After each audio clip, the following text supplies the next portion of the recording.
Millionaire finds injured woman on roadside, shocked to learn who she is. Ryan Carter wasn't supposed to be driving himself tonight. At 36, as the CEO of Carter Industries, a multi-million-dollar investment firm, he had a full-time driver who handled these things. But James had called in sick at the last minute, and Ryan's late meeting had left him no choice but to get behind the wheel himself. It had been years since he'd driven alone like this, years since he'd had the solitude of a quiet road and his own thoughts. He'd forgotten what it felt like, the isolation, the stillness. He was tired, bone-deep tired, the kind of exhaustion that came not from physical labor, but from years of carrying the weight of expectations, of proving himself worthy of the empire his father had nearly destroyed before dying and leaving it in Ryan's reluctant hands. Tonight's meeting had been just another in an endless series of negotiations, acquisitions, and strategic maneuvers that defined his life. Successful? Yes. Fulfilling? That was another question entirely. Ryan's headlights cut through the darkness as he navigated the winding highway that led back into the city. He was maybe 15 miles from home, already thinking about the scotch he'd pour himself, the silence of his penthouse, the few hours of sleep he'd get before starting the whole cycle again tomorrow. The rain had stopped, but the air still felt heavy, charged with the aftermath of the storm. Fog was beginning to creep across the road in thin wisps, making visibility challenging. That's when he saw it. At first, it looked like debris, a dark shape on the shoulder of the road, maybe a fallen branch or a piece of metal from a truck's cargo. Ryan almost didn't slow down, almost kept driving. But something made him ease off the accelerator, some instinct he couldn't name. As his headlights swept across the shape, his heart lurched violently in his chest. It wasn't debris. It was a person. A woman, lying on the wet ground near the guardrail, her body crumpled at an unnatural angle, one arm reaching weakly toward the road, as if trying to signal for help. Her clothes were torn and muddy, her hair plastered to her face, and even from this distance, Ryan could see she was injured. He slammed on the brakes, the car skidding slightly on the wet pavement before coming to a stop. Without thinking, without hesitation, Ryan threw the car into park and burst out of the driver's seat, leaving the door open, the headlights still illuminating the scene. He ran to her, his expensive shoes splashing through puddles, his suit jacket immediately soaked by the residual dampness in the air. "Miss? Can you hear me?" Ryan dropped to his knees beside her, his hands hovering over her body, unsure where to touch, afraid of making her injuries worse. Up close, he could see the extent of the damage.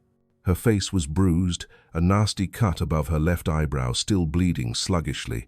Her clothes were ripped, her jacket torn at the shoulder, her jeans muddy and scraped. There were scratches on her hands, defensive wounds that suggested she'd fought back against someone or something. Her breathing was shallow, labored, and her skin was pale, almost gray in the harsh glare of the headlights. Her eyes fluttered open, unfocused, and filled with pain. She tried to speak, her lips moving, but only a whisper came out. Ryan leaned closer, his ear near her mouth. "Please," she breathed, the word barely audible. "My bag. Someone took it." Then her eyes rolled back, and she went limp. Panic surged through Ryan. He'd never been good in emergencies, always preferring the controlled environment of boardrooms and negotiations. But there was no time for hesitation. He pulled out his phone and dialed 911 with shaking fingers, giving the dispatcher their location and a rapid description of the woman's condition. Critical, unconscious, possible assault. Send an ambulance immediately. But even as he gave the information, Ryan knew the ambulance would take too long. They were miles from the nearest hospital, and this woman didn't have time. He made a decision, carefully, trying to remember everything he'd ever seen in medical dramas about moving injured people. Ryan slid his arms beneath her body. She was lighter than he expected, her frame small and fragile in his arms. He lifted her as gently as he could, cradling her against his chest, and carried her to his car. He positioned her carefully in the back seat, adjusting her so her head was elevated, making sure her airway was clear. Then he got back behind the wheel and drove faster than he'd ever driven in his life. Before we continue, drop a comment and tell me where you're watching from and what time it is.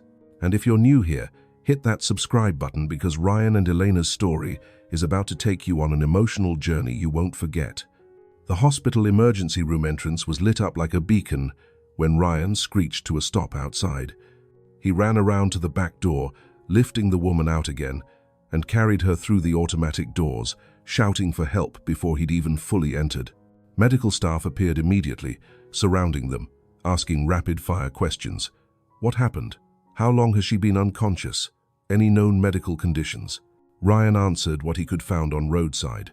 Unconscious, possible assault, didn't know anything else, and then they were taking her from his arms, placing her on a gurney, wheeling her away behind the swinging doors marked "Emergency Personnel Only." And Ryan was left standing alone in the bright, sterile lobby, his suit soaked and muddy, his hands trembling from adrenaline, wondering what the hell had just happened.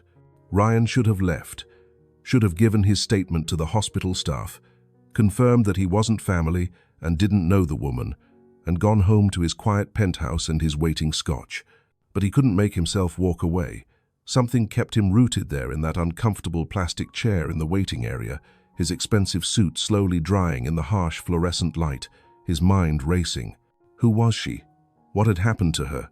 Was she going to be okay? And why did something about her face feel hauntingly familiar? He'd only glimpsed her features for a moment before she'd lost consciousness, and they'd been distorted by pain and injury. But there was something in the shape of her face, the curve of her cheekbone, the set of her mouth that tugged at his memory like a song he couldn't quite place. A nurse approached him after about 20 minutes. "Sir, are you the one who brought in the Jane Doe?" Ryan stood. "Yes. How is she?" "She's stable. The doctor is examining her now. Can I ask your relationship to the patient?" "I don't know her," Ryan admitted. "I found her on the side of the highway. She was unconscious. I didn't know what else to do." The nurse's expression softened. "You did the right thing. She's lucky you found her when you did." She paused. "Did she say anything before she lost consciousness? Any indication of what happened?" "She said something about her bag being taken. That someone took it." The nurse made a note. "We've contacted the police. They'll want to speak with you." Ryan nodded, settling back into the chair. The police arrived about 30 minutes later, two officers who took his statement with professional efficiency. He told them everything he knew, which wasn't much. Found her on Highway 47, approximately mile marker 32, around 11:15 at night.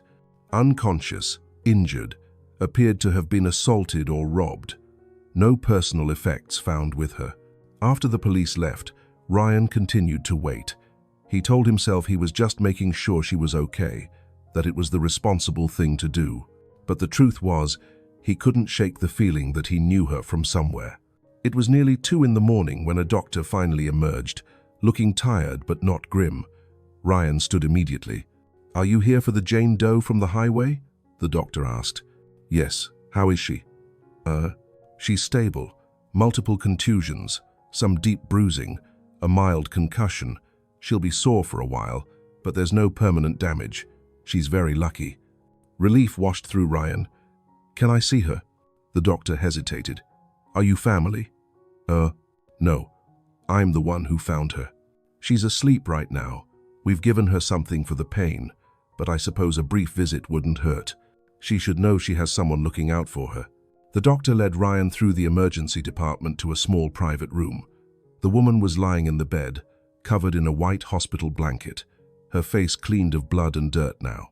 An oxygen cannula rested beneath her nose, an IV line ran into her left arm, and monitors beeped softly beside the bed. Ryan stepped inside, moving quietly so as not to disturb her. He pulled a chair close to the bed and sat down, finally getting a clear look at her face. And his world stopped. Even with the bruising, even with the swelling around her left eye and the bandage above her eyebrow, he knew that face, knew it better than he knew his own. Knew it in a way that transcended time and distance and all the years that had passed since he'd last seen it. Elena Brooks. The woman he had loved more than he'd thought it was possible to love anyone. The woman who had left him 5 years ago without a word, without an explanation, disappearing from his life as completely as if she'd never existed. The woman he'd spent months searching for before finally accepting that she didn't want to be found. the woman whose absence had carved out a hollow place in his chest that had never quite healed. Ryan's hands gripped the arms of the chair as the shock rolled through him in waves. Of all the people on all the roads in all the world, he'd found her, broken and hurt and lying unconscious on the highway like some cruel twist of fate. His Eleanor, except she wasn't his anymore, hadn't been for 5 years.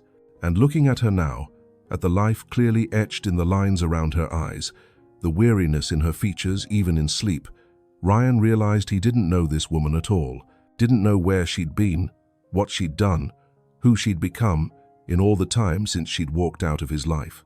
He sat there for a long time, just watching her breathe, his mind spinning through memories he'd worked so hard to bury. Meeting her in college, back when he was just another ambitious business student, and she was the kind-hearted volunteer at the campus health center. The way she'd laughed at his terrible jokes, the way she'd believed in him before he'd believed in himself, the way she'd made him feel like he was more than just his father's son, more than just a legacy to uphold. The way she'd looked at him the last time he'd seen her, her eyes filled with a sadness he hadn't understood then but understood perfectly now. The way she'd said his name, Ryan, like it hurt her to say it. And then she was gone, and he'd been left with nothing but questions and the devastating realization that he'd lost the best thing in his life.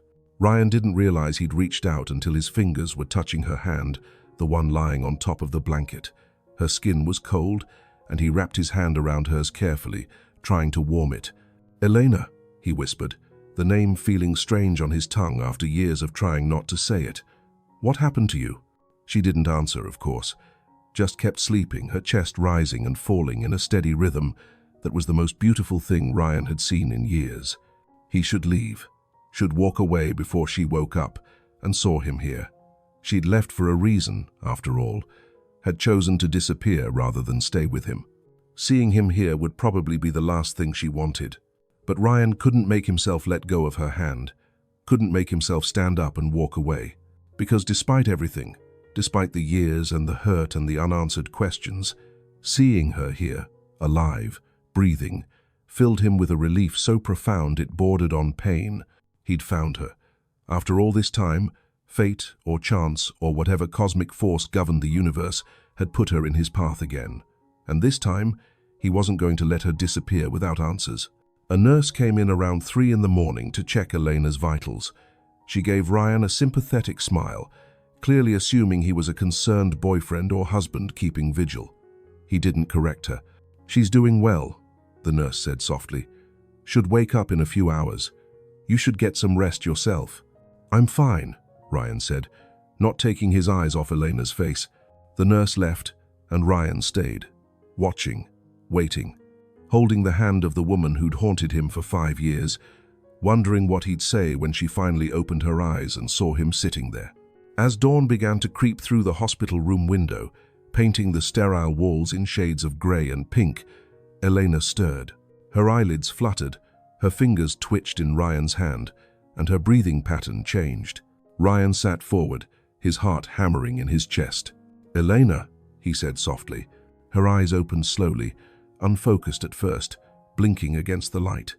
She turned her head slightly toward his voice, and Ryan watched as consciousness returned, as her mind caught up with her body. And then her eyes found his face. For a long moment, she just stared at him, her expression cycling through confusion, recognition, disbelief, and something that looked almost like fear. Her lips parted, and she tried to speak, but her voice came out as a croak. Ryan reached for the water cup on the bedside table, holding the straw to her lips. "Drink," he said gently. She took a few sips, never taking her eyes off his face, as if she thought he might disappear if she looked away. "Ryan?" she finally managed, his name coming out as barely more than a whisper. The sound of her saying his name after all these years hit him harder than he'd expected. "Yeah, it's me. I don't understand. How are you here? Where am I?" "You're in the hospital. I found you last night on the highway. You were hurt." "Oh."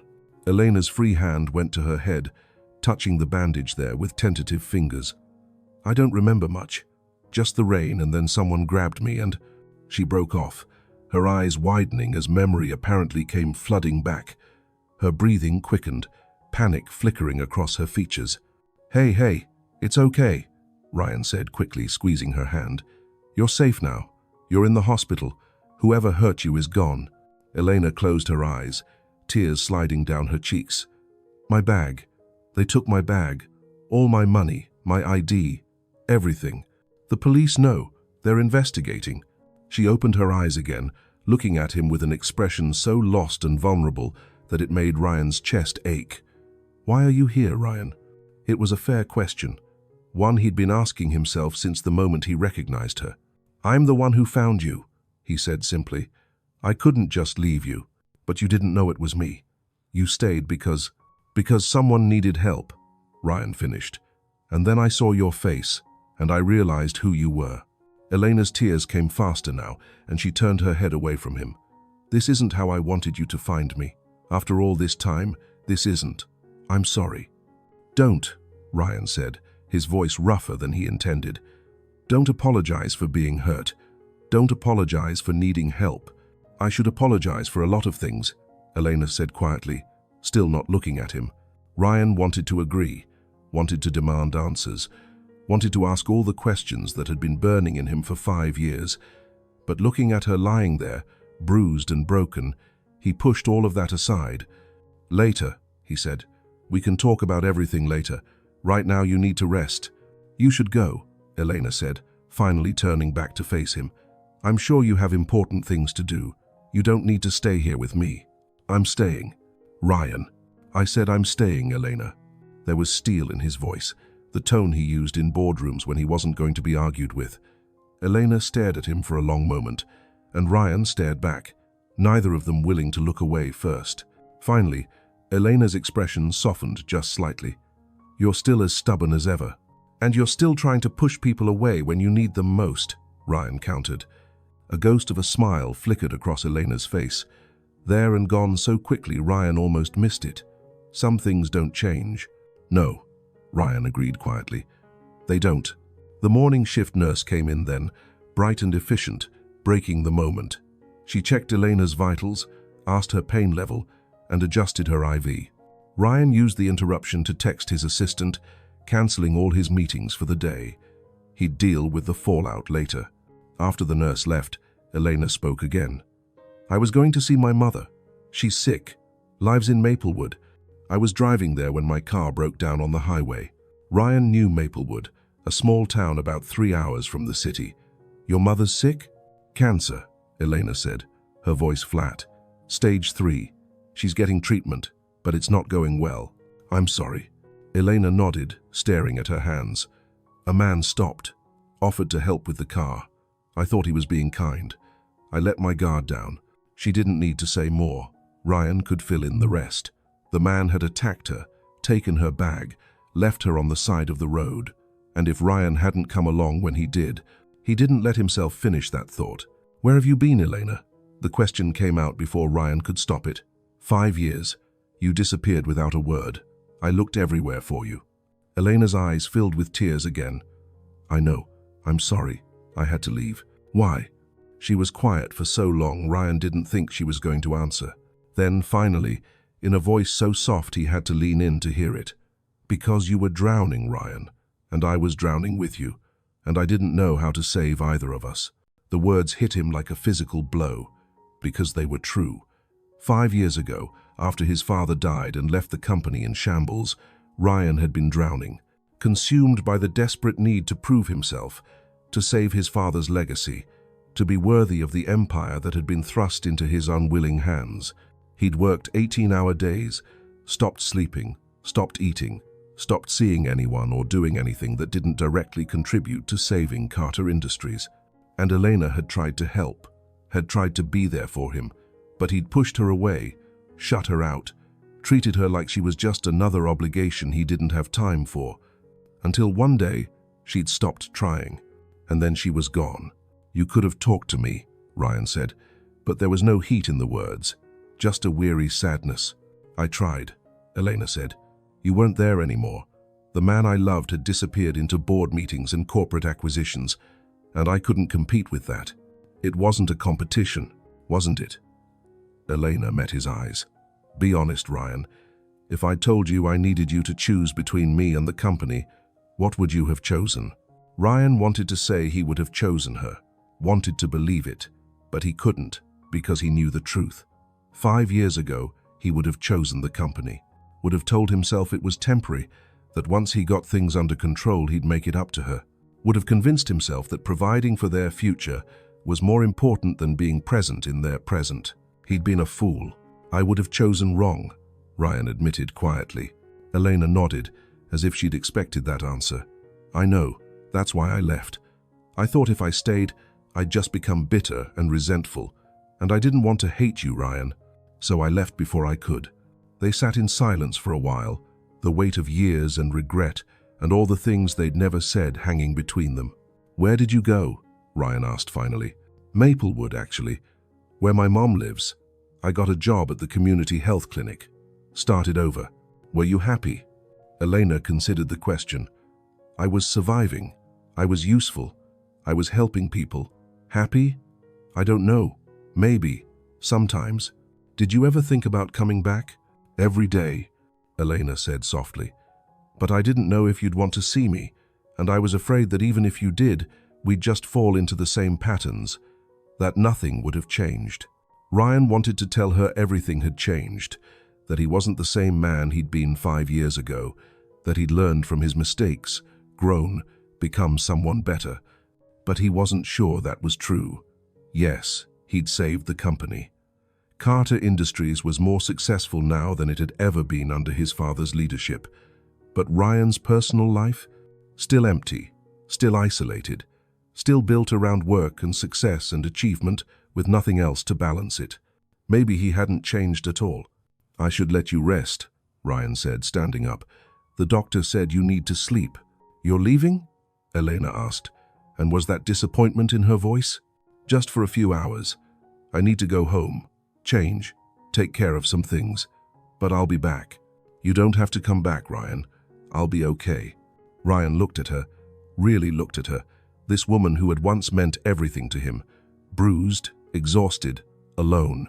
No family here, her mother sick and 3 hours away, her bag stolen so she probably didn't even have money for a phone call. I'm coming back, he said firmly, whether you want me to or not. This time, Elena didn't argue. She just nodded, her eyes already starting to close as the pain medication pulled her back towards sleep. Ryan watched her for a moment longer, memorizing her face all over again. Then he turned and walked out of the room, his mind already spinning with everything he needed to do. Find out more about the attack. Make sure the police were actually investigating. Figure out what Elena needed and how he could help without overstepping. Call the hospital in Maplewood and check on her mother's condition, and somehow navigate this impossible situation of having the woman he'd never stopped loving back in his life, even if it was only temporary, even if she still planned to leave again as soon as she was healed. As Ryan walked through the hospital parking lot toward his car, the morning sun finally breaking through the clouds, he made himself a promise. He didn't know what was going to happen with Elena, didn't know if they had any kind of future together, or if this was just fate giving them a chance to get closure on their past. But this time, he wasn't going to let her disappear without fighting for her. This time, he was going to be the man she'd needed him to be 5 years ago, even if it was too late to matter. If you're already invested in Ryan and Elena's second chance, hit that like button and drop a comment telling me what you think is going to happen next. Do you think they can overcome their past? Or is some hurt too deep to heal?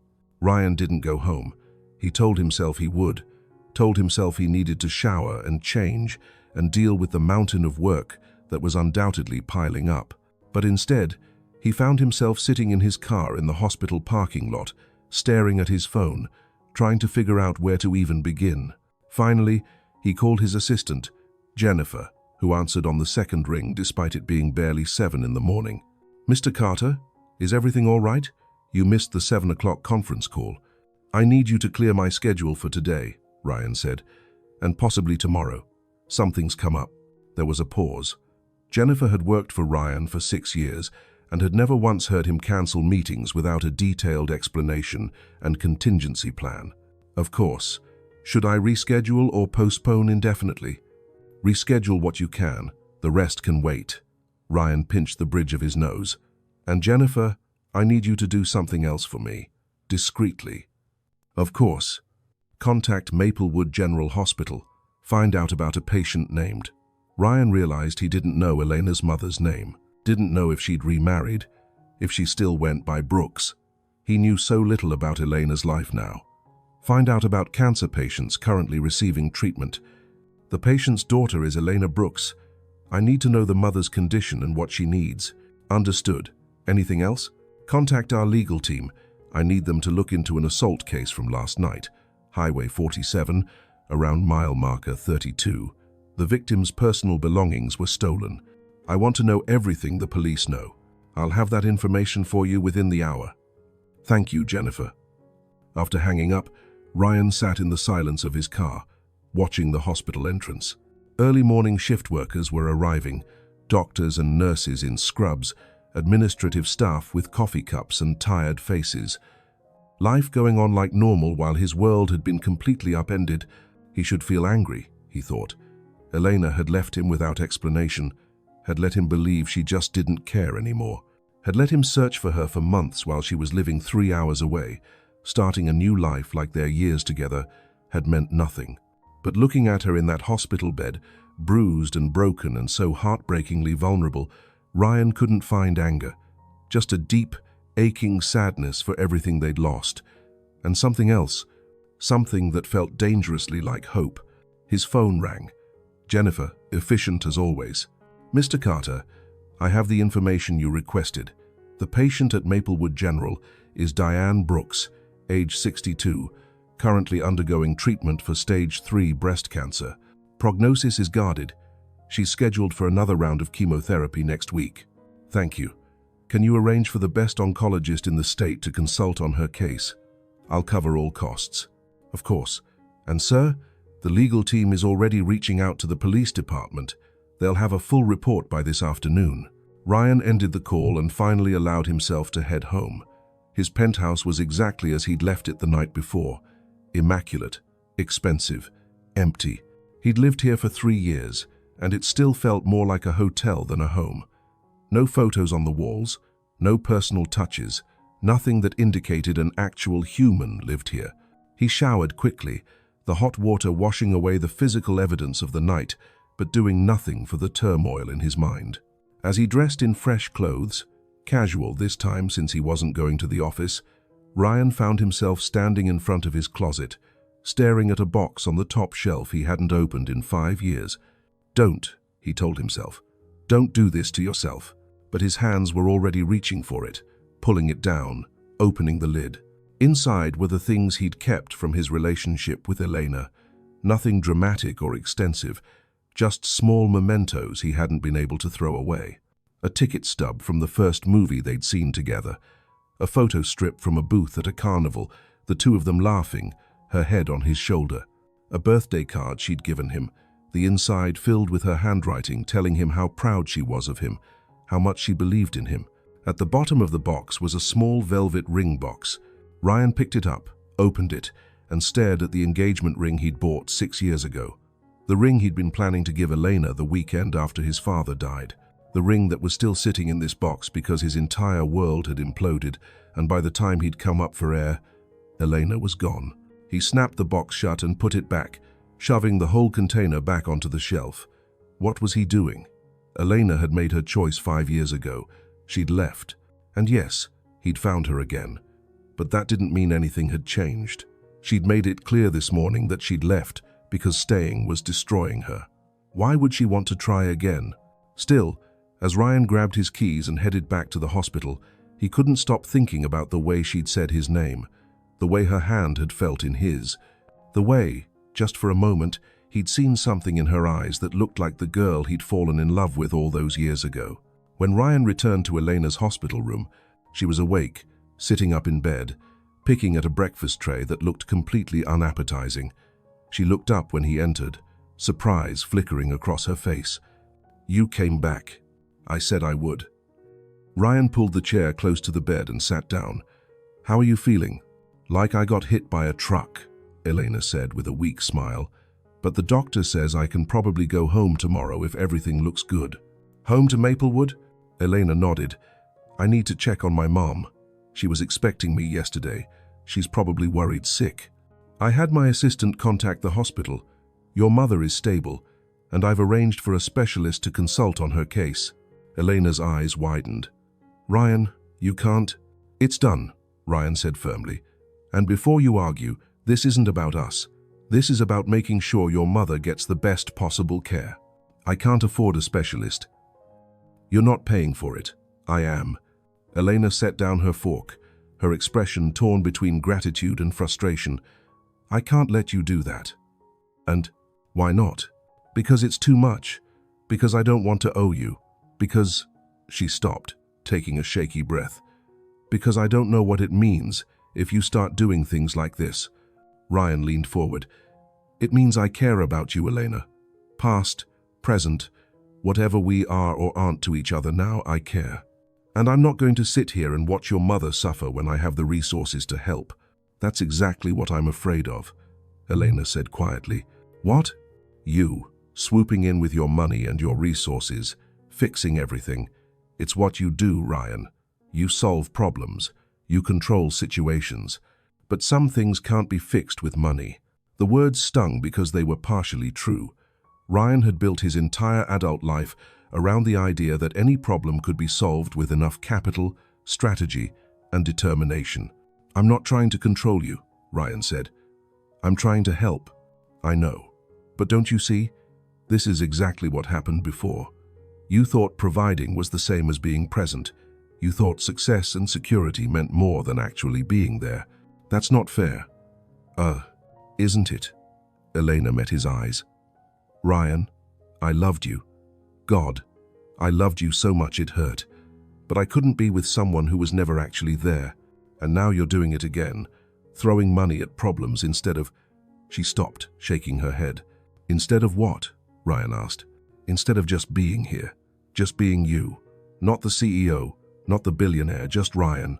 The words hung between them, and Ryan felt something crack open in his chest, because she was right. Even now, even after 5 years, his first instinct was to fix things with resources and connections. He'd arranged for the specialist before even asking Elena if that's what she wanted, had mobilized his legal team without considering that maybe she just needed him to sit with her and listen. I don't know how to be just Ryan anymore, he admitted quietly. I haven't been just Ryan in a long time. Elena's expression softened. I know, and I'm sorry. I shouldn't have said all that. You're trying to help, and I'm being ungrateful. No, Ryan said. You're being honest, and you're right. I do try to control things. It's the only way I know how to cope. They sat in silence for a moment, the tension easing slightly. Can I ask you something? Elena said finally. Anything. Did you ever find someone else? After I left? The question surprised Ryan. No. There were a few attempts at relationships, but nothing that stuck. What about you? Elena shook her head. I tried once. A doctor at the clinic. He was kind, stable, everything I thought I should want, but it didn't work out. Why not? Because he wasn't you. The admission hung in the air between them, loaded with meaning and possibility, and all the complicated history they shared. Before Ryan could respond, there was a knock at the door.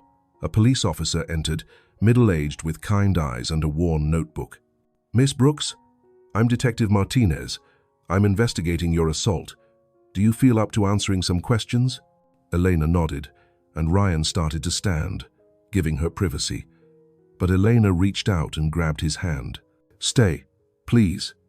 So Ryan stayed, holding Elena's hand while she recounted what had happened. Her car had broken down around 10:30 at night. A man in a truck had stopped, offered to help. She'd been grateful, relieved even. But when she'd opened her hood, he'd grabbed her from behind, demanding her purse. She'd fought back, which was how she'd gotten so injured. He'd taken her bag and driven off, leaving her on the side of the road. Can you describe him? Detective Martinez asked.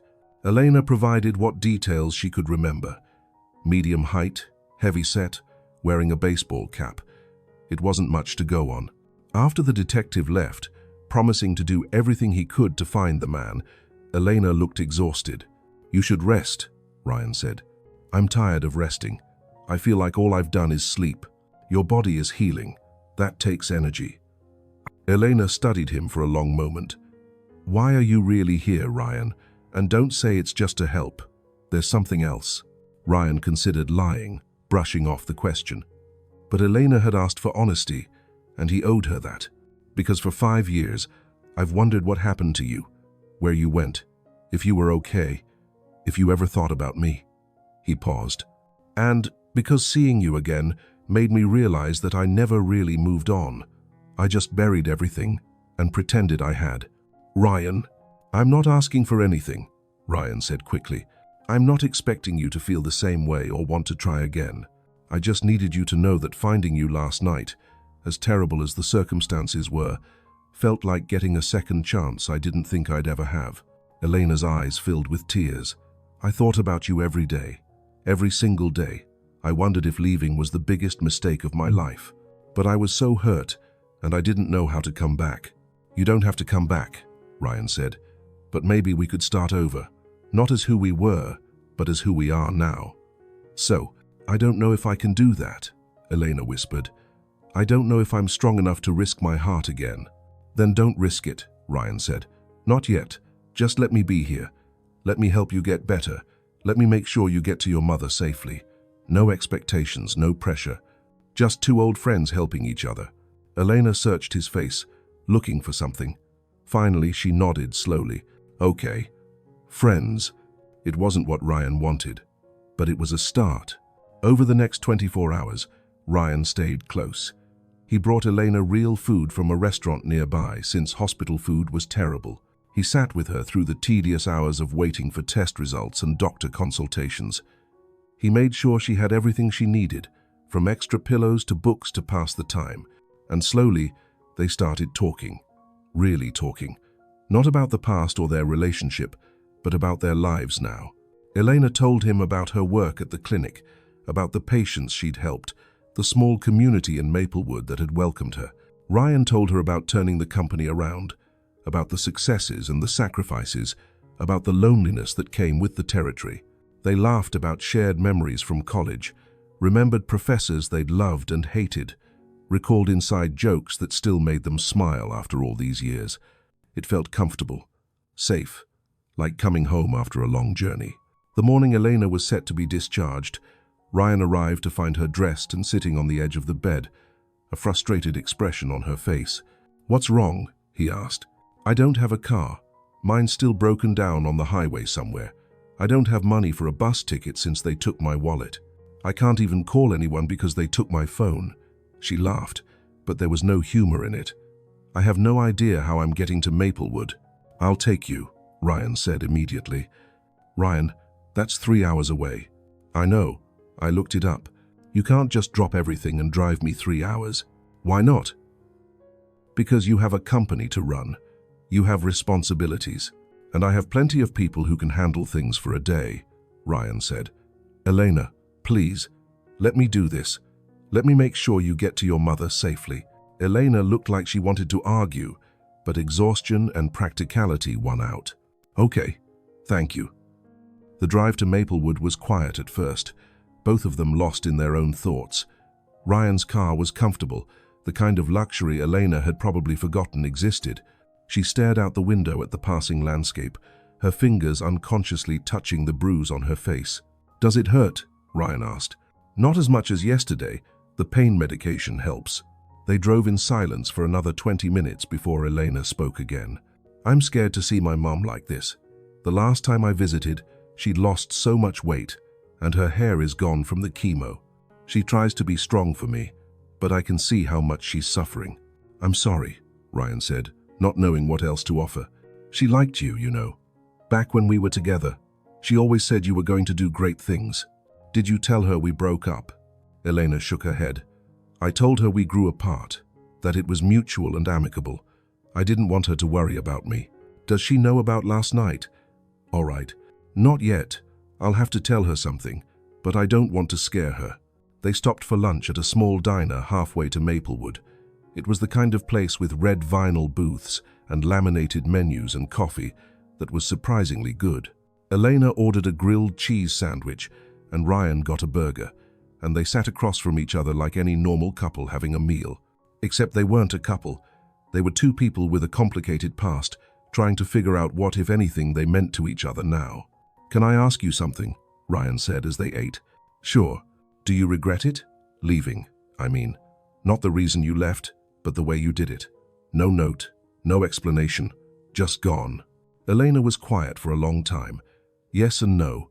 I regret hurting you, but I don't regret leaving. I was drowning, Ryan. Every day I stayed, I felt like I was losing more of myself. I had to go. I understand that now. I didn't then, but I do now. What would you have done if I'd told you I was leaving?" Ryan considered the question honestly.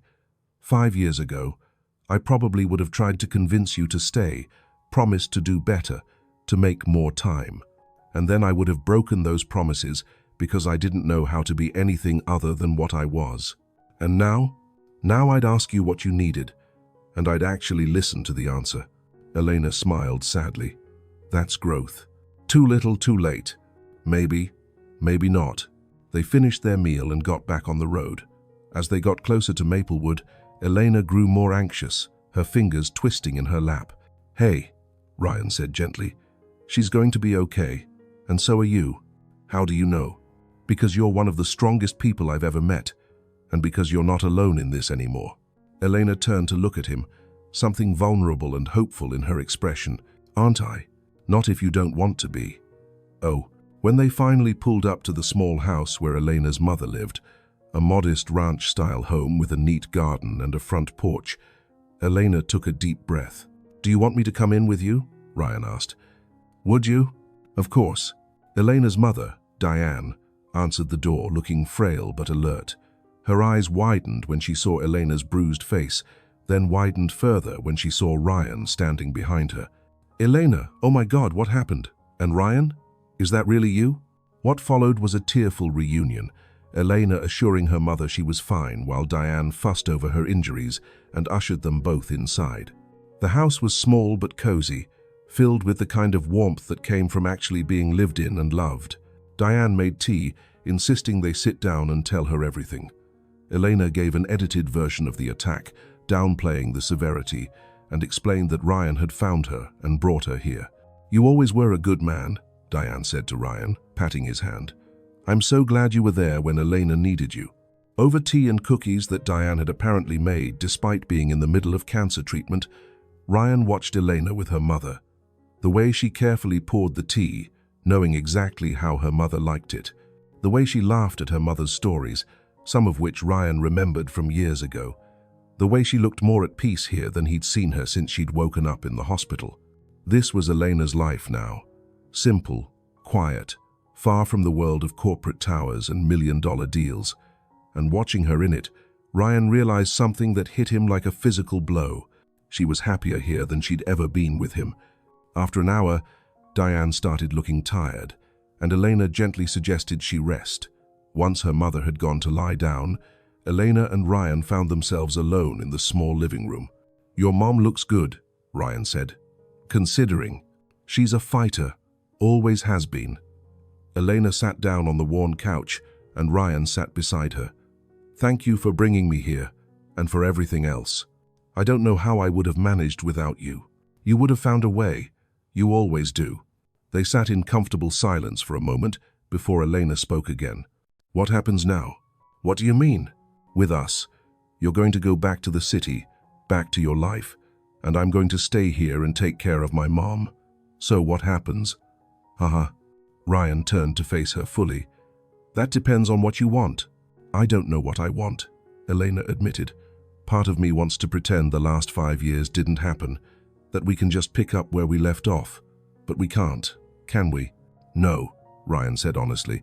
"Too much has changed. We've both changed. And the other part of me is terrified that if I let you back in, we'll just end up in the same place, with you choosing work over me and me resenting you for it." "1. I can't promise that won't happen," Ryan said. "I can't promise I'll always get it right or that I won't make mistakes. But I can promise that this time I'll actually try, that I'll listen when you tell me what you need, that I won't let work consume me to the point where I lose sight of what matters." Elena searched his face, How can you promise that? Because losing you the first time almost destroyed me, and I don't want to go through that again. Ryan, I'm not asking for an answer right now, Ryan said quickly. I'm not asking you to make any decisions or promises. I'm just asking for a chance. Let me prove to you that I've changed, that we could be different this time. Elena's eyes filled with tears. I'm scared. So am I. What if we try and it doesn't work? Then at least we'll know we tried, and we'll have closure instead of spending the rest of our lives wondering what if. Elena was quiet for a long time, and Ryan let her think, didn't push. Finally, she nodded slowly. Okay, we can try, but slowly, Ryan. Really slowly. I can't handle getting hurt again. Relief flooded through him. Slowly, I promise. He reached out and took her hand, and this time, when their fingers intertwined, it felt like more than just comfort. It felt like possibility. If you're feeling everything Ryan and Elena are going through right now, hit that like button and let me know in the comments. Do you think they can make it work this time? Or are they heading for heartbreak again? Make sure you're subscribed. Ryan stayed in Maplewood for 3 days. He told himself it was to make sure Elena was settled and her mother was comfortable, but the truth was simpler and more complicated than that. He didn't want to leave. For the first time in years, he felt like he was exactly where he was supposed to be. He got a room at the only hotel in town, a modest place that was clean but nothing like the luxury he was accustomed to. Every morning, he'd stop at the local bakery and pick up fresh muffins and coffee, then drive to Elena's mother's house. Diane would be up already, despite her illness, insisting on making breakfast for everyone. Ryan would help Elena in the kitchen, chopping vegetables or setting the table, doing ordinary domestic things he'd never done in his penthouse. They fell into an easy rhythm. After breakfast, while Diane rested, Ryan and Elena would sit on the front porch and talk, sometimes about the past, carefully navigating the painful memories, sometimes about the present, sharing stories from their separate lives, and sometimes about nothing important at all, just the comfortable conversation of two people who knew each other deeply, despite the years apart. On the second day, Elena took Ryan to the community clinic where she worked. It was a small building that had clearly seen better days, with peeling paint and outdated equipment, but it was clean and staffed by people who genuinely cared. This is where I've been for the past 4 years, Elena said, showing him around. We serve mostly uninsured families, people who can't afford regular medical care. Ryan watched her interact with her co-workers, saw the way they lit up when she walked in, the way patients in the waiting room smiled at her. This was where she belonged, he realized, not in the sterile perfection of his world, but here, making a real difference in people's lives. You love it here, Ryan said, and it wasn't a question. I do. It's not glamorous, and the pay is terrible, but it matters. These people matter. Ryan thought about his own company, about the millions of dollars they moved around, the properties they developed, the investments they managed. It was all important in its own way, but standing here in this small clinic, watching Elena comfort a worried mother with a sick child, Ryan couldn't help but wonder which of them was doing more good in the world. That afternoon, while Elena spent time with her mother, Ryan walked around Maplewood. It was the kind of small town he'd driven through 1,000 times without really seeing. Main Street had a hardware store, a diner, a library, a few local shops. People on the sidewalk nodded hello to strangers. There was a sense of community here that was completely absent from the city. He found himself in a small park, sitting on a bench, watching kids play on a slightly rusty playground while their parents chatted nearby. And for the first time in as long as he could remember, Ryan felt something close to peace. His phone rang. Jennifer. Mr. Carter, I'm sorry to disturb you, but we have a situation with the Henderson acquisition. They're threatening to pull out if you don't return for the final negotiations. Ryan sighed. What's the timeline? They want an answer by tomorrow afternoon. Tell them I'll call in for a video conference. I'm not coming back yet. There was a pause. Jennifer had never heard him prioritize anything over a major acquisition. Understood, sir. I'll arrange it. After hanging up, Ryan sat there for a while longer, thinking about the choice he'd just made. 5 years ago, he would have been on the road within the hour, racing back to the city, leaving Elena behind without a second thought because the deal was too important to risk. But he was different now, or at least he wanted to be. That evening, after dinner, Diane excused herself early, giving Ryan and Elena a knowing look that made Elena blush. They ended up back on the front porch, sitting on the old swing that creaked gently as they rocked. "Your mom not exactly subtle," Ryan said with a smile. "She never has been. She's been hoping we'd get back together since the moment she saw you at the door." "And what do you hope?" Elena was quiet for a long moment, staring out at the darkening street. "I hope we don't make the same mistakes. I hope that if we try this, it's because we've both actually changed, not just because being together feels familiar and comfortable." "Have you changed?" Ryan asked. "I think so. I'm more independent now. I know I can survive on my own. I don't need someone to complete me or save me. But I also know that letting people in doesn't make me weak. It took me a long time to learn that." "I've changed too," Ryan said. "Losing you forced me to look at my life, at my priorities. I realized I'd built this empire, but I had no one to share it with. Success felt empty without you." "But did you actually change your behavior, or did you just feel bad about it?" The question was pointed but fair. Ryan thought about it carefully. "Honestly, for the first year after you left, I just worked more. Threw myself even deeper into the company. Told myself that's what I needed to do. But then I hit a wall. I was successful by every measure, but I was miserable. So I started delegating more, hired people I could trust, created systems that didn't require me to be involved in every decision." He turned to look at her. "I started going to therapy, dealt with some issues I'd been avoiding since my father died. Learned that my need to control everything came from fear. Fear of failing, of not being good enough, of losing everything the way my father almost did." Elena's expression softened. "You went to therapy for 2 years. Still go sometimes when I need it. I'm proud of you. That takes courage." "As I had a good reason. My therapist asked me once what I was working so hard for, what the end goal was, and I realized I didn't have an answer. I'd been so focused on proving myself, on being successful, that I'd forgotten to actually build a life worth living." They swung in silence for a while, the evening air cool and comfortable around them. "I'm scared, Ryan," Elena finally said. "I'm scared of wanting this too much, of letting myself hope and then being disappointed again." Ryan reached over and took her hand. "I'm scared too, but I think the fact that we're both scared means we're taking this seriously. We're not just jumping in blindly like we did when we were kids." "How?" "We weren't kids. We were in our 20s. Same difference. We thought love was enough. We didn't understand that it takes work and compromise and actual conscious effort to make a relationship work." "And you think we can do that now?" Ryan squeezed her hand. "I think we can try. And I think this time we're both going in with our eyes open. We know it won't be easy. We know we'll have to navigate the distance, the different worlds we live in, all the history between us. But at least we know what we're up against." Elena turned to look at him, and in the dim light from the porch lamp, her eyes were luminous. "I never stopped loving you," she said softly. "Even when I hated you, even when I tried to move on, I never stopped." Ryan's heart felt like it might burst from his chest. "I never stopped loving you either. So what do we do now?" "Now," Ryan said, "we take it one day at a time. We talk honestly. We don't run when things get hard. And we remember that we're on the same team this time." Elena nodded, and then, slowly, she leaned in and kissed him. It was soft and tentative, a question as much as a statement. Ryan kissed her back gently, one hand coming up to cup her face, careful of her fading bruises. When they pulled apart, both of them were smiling. "I've missed that," Elena whispered. "So have I." Find advice proud. They sat on the swing for hours, talking and kissing and making plans. Not grand plans, just small ones.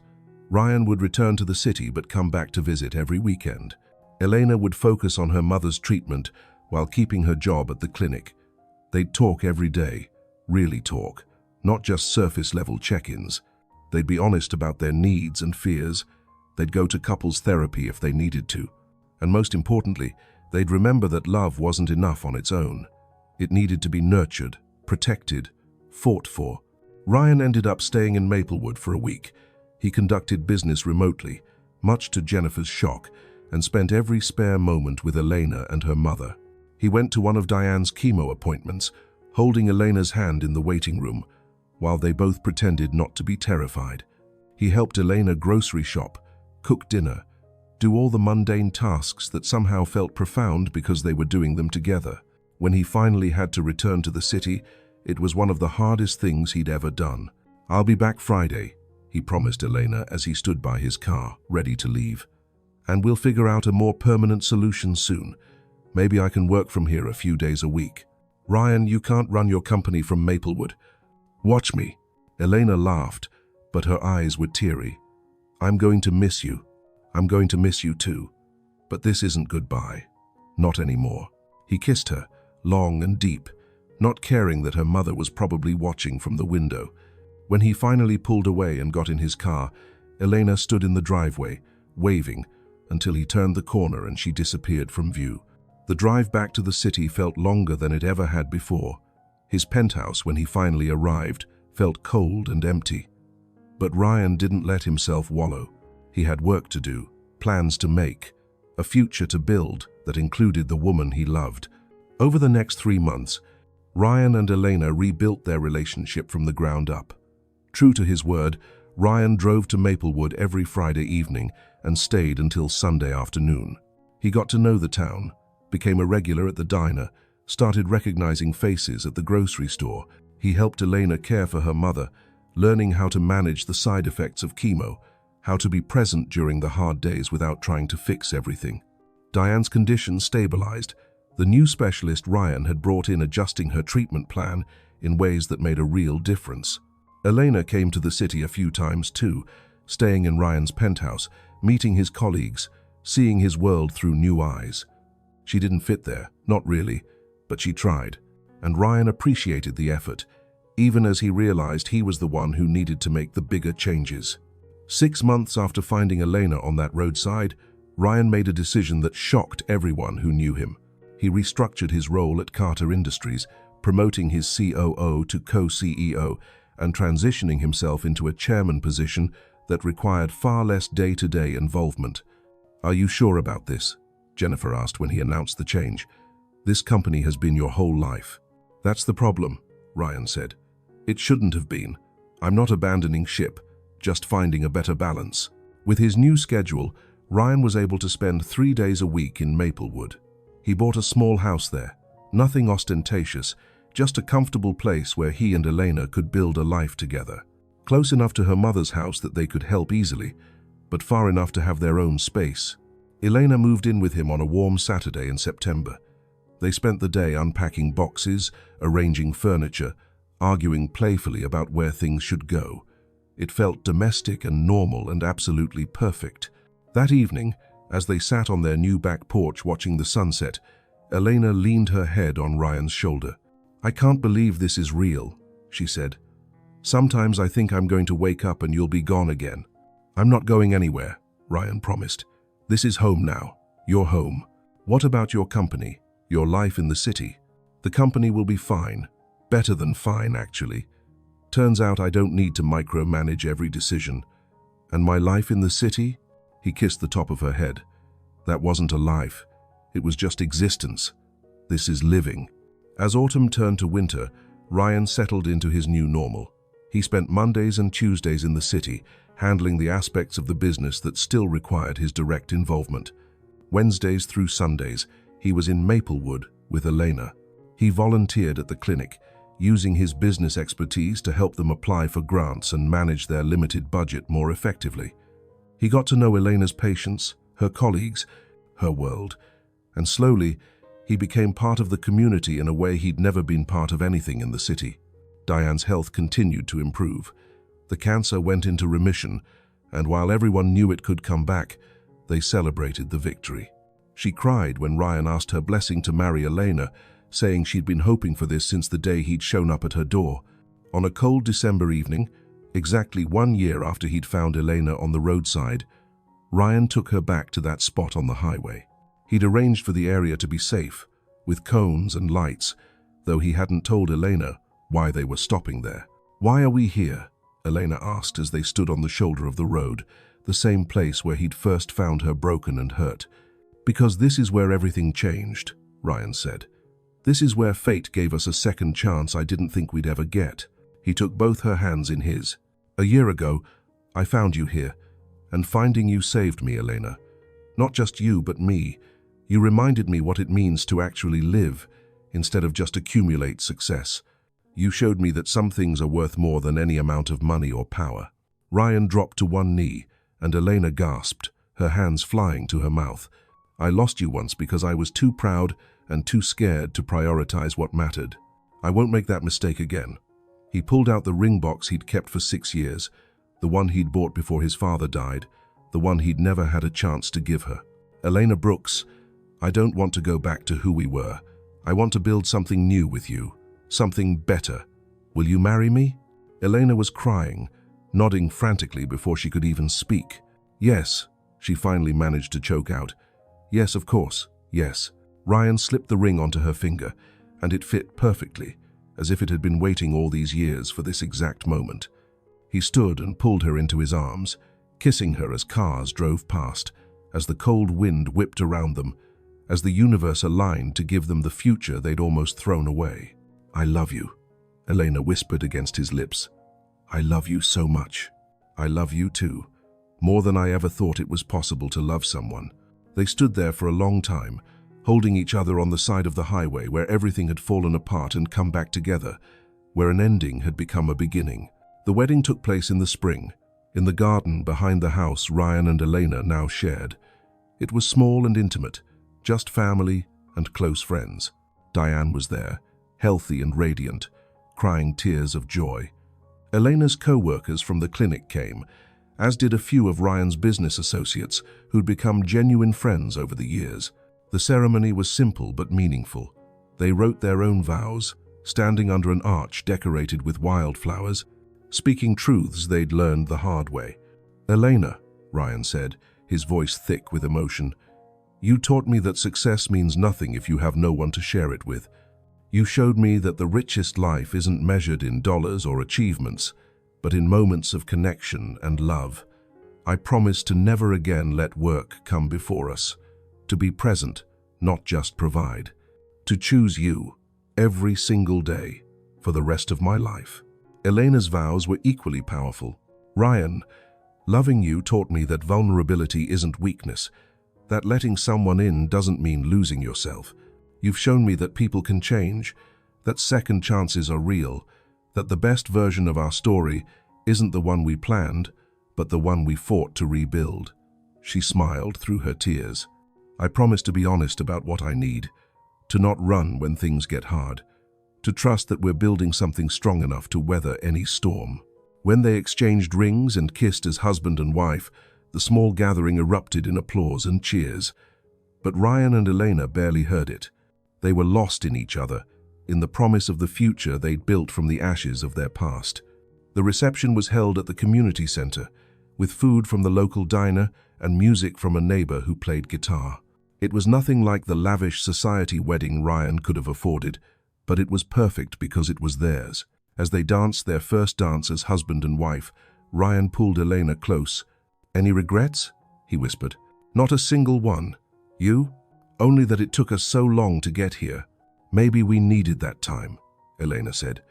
"Maybe we had to lose each other to understand how to really be together. Maybe, but I'm grateful we found our way back." 2 years later, Ryan and Elena stood in front of a crowd at a ribbon-cutting ceremony. They'd used part of Ryan's wealth to completely renovate and expand the Maplewood Community Clinic, turning it into a state-of-the-art facility that still maintained its mission of serving everyone, regardless of ability to pay.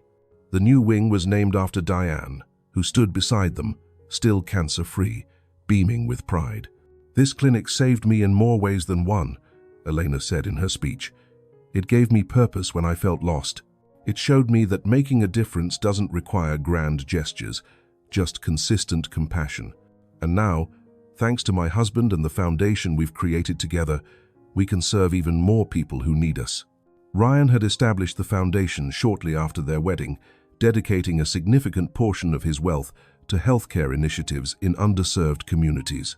Elena ran it alongside her clinical work, and together they were making a real impact. But more than the buildings or the programs or the lives they'd helped, what mattered most was what they'd built together. A partnership based on honesty and mutual respect. A love that had been tested and proven strong enough to endure. That evening, as they drove home from the ceremony, Elena reached over and took Ryan's hand. "Do you ever think about that night?" she asked. "The night you found me?" "All the time." "Oh, do you think it was fate or just coincidence?" Ryan thought about it. "I think it was a second chance, and what we did with that chance, that was up to us." "And what do you think we did?" "I think we got it right this time." Elena smiled. "So do I." 3 years after the wedding, Elena gave birth to their daughter on a rainy autumn evening, and they named her Hope, because that's what their story had always been about. Hope that broken things could be mended. Hope that love could survive even when it seemed impossible. Hope that second chances were real if you were brave enough to take them. Ryan held his daughter in the hospital room, marveling at her tiny fingers and perfect face, and felt a completeness he'd never known was possible. Elena watched them from the bed, exhausted but radiant, and knew that every difficult moment, every tear, every fear had been worth it to get to this. "She's perfect," Ryan whispered. "She is," Elena agreed. "Just like her daddy. I'm not perfect. No, but you're perfect for us." As the years passed, Ryan and Elena built a life that honored both their worlds. They split their time between Maplewood and the city, raising Hope to understand both the value of hard work and the importance of community.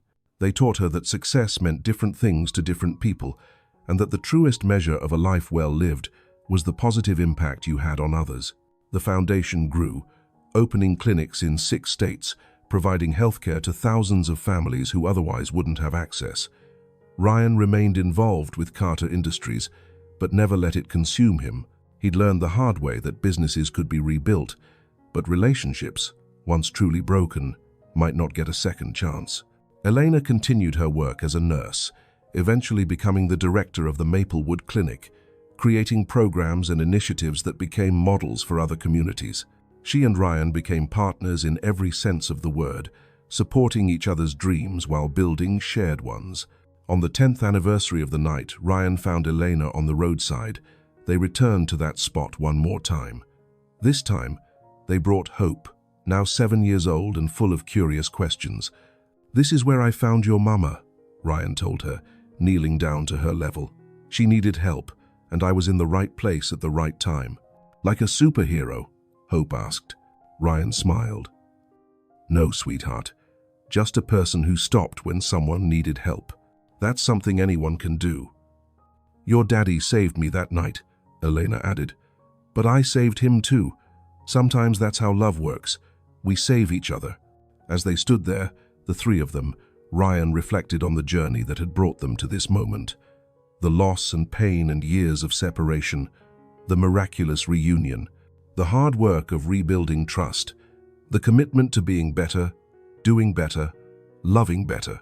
Sometimes, life took everything away so it could give you back what really mattered. Sometimes, you had to lose the person you loved to understand how to truly love them. Sometimes, the detours and disasters led you exactly where you needed to be. Ryan had built an empire, accumulated more wealth than he could spend in 10 lifetimes, achieved everything he'd set out to achieve professionally, but none of it compared to this. Standing on a roadside with his wife and daughter, remembering the night that had changed everything. "Ready to go home?" Elena asked, reaching for his hand. Ryan took it, his other hand holding Hope's, and smiled. "I'm already home.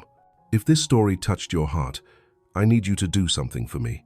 Share this video with someone who needs to believe that second chances are real, that broken things can be mended, that it's never too late to make things right with the people we love. Hit that like button and drop a comment telling me your favorite moment from Ryan and Elena's journey. Was it when he found her on the roadside?